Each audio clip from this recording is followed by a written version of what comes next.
আজকে কি গুপ্ত বলতে আপনাদের লজ্জা লাগে না? আপনারা তো সূত্র থেকেও সেদিন স্বপ্নচক্রের ভূমিকায় রাজপথে আমরা আপনাদেরকে দেখি নাই।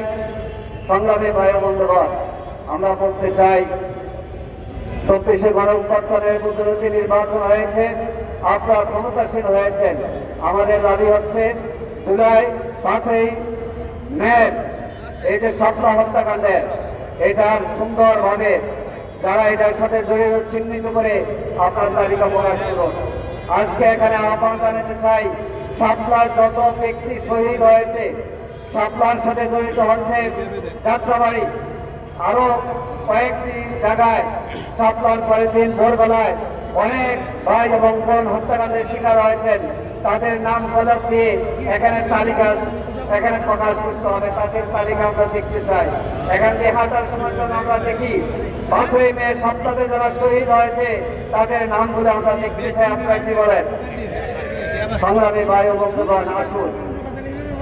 শাপলার ঐতিহাসিক সমাবেশ হয়নি, আপনারা জানেন 18 ফেব্রুয়ারি মাসের 4 তারিখ আব্দুল কাদের মোল্লা ভাইয়ের ফাঁসি তথাকথিত রায় দিয়েছিল। সে রায়ে ওনার যাবজ্জীবন কারাদণ্ড হয়েছিল, কিন্তু ফাঁসি দেওয়ার জন্য শাহবাগে যারা মিলিত হয়েছিল তারা 1 মাস শাহবাগকে অবরুদ্ধ করে দিয়েছিল।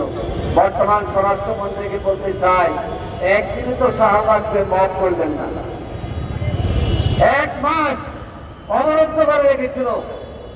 সেই শাহবাগের মদের বিরুদ্ধে এই দেশের আলেম ওলামা হেফাজতে ইসলামের নামে এই সপ্তাহে 4 এপ্রিল একত্রিত হয়েছিল। 4 এপ্রিল একত্রিত হওয়ার পরে 1 মাস পরে কর্মসূচি দিয়েছেন 5ই মে। এখন আপনারা জানেন, এই বিএনপির সাথে যারা আজকে বাম মন্দিরে মিলে কাজ করছে, তারা সেদিন 4ই মে রাত 3 থেকে হরতাল ডেকেছিল। কোনোদিন মানুষ রাত্রে হরতাল ডাকে, বিকালে হরতাল ডাকে?